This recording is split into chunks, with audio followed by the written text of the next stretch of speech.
Hi guys, good morning or good afternoon.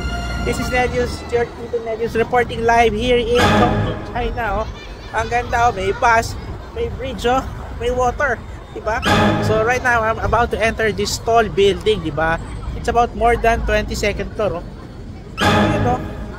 So, pasok tayo rito. Dito raw sa lugar na to, pagdating mo sa 22nd floor, mapipil mo na nasa another ground floor ka na naman, diba? Totoo ba yun? Eh di syempre patunayan ni Tito Nelius, diba? Dahil ngayon susubukan natin pumakyat, diba? Hi guys, this is one of the famous attraction here in Chongqing, which right now we're at the ground level, diba? Then we'll be taking a elevator at 22nd floor. And now we're going up. 21, 22.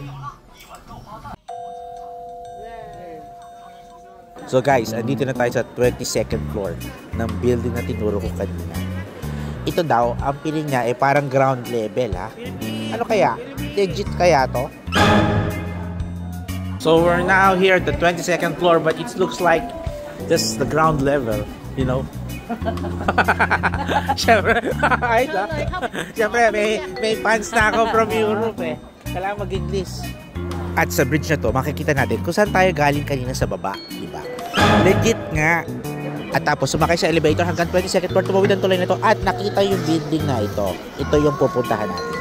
And we're back at the ground level here at the 22nd floor, di ba? You know?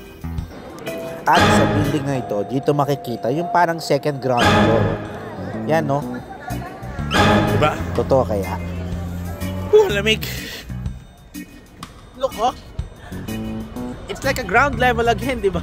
You know, this is really an amazing China, diba? So come to Chongqing and you'll be amazed on this hilly city, diba? From ground level to 22nd floor to another ground level, oh, diba? You know? So once again, this is your Tito Nelius, your feeling reporter, and legit, pag nasa Chongqing, ay multi-ground levels tayo dito. Grabe. Thank you for watching, you know.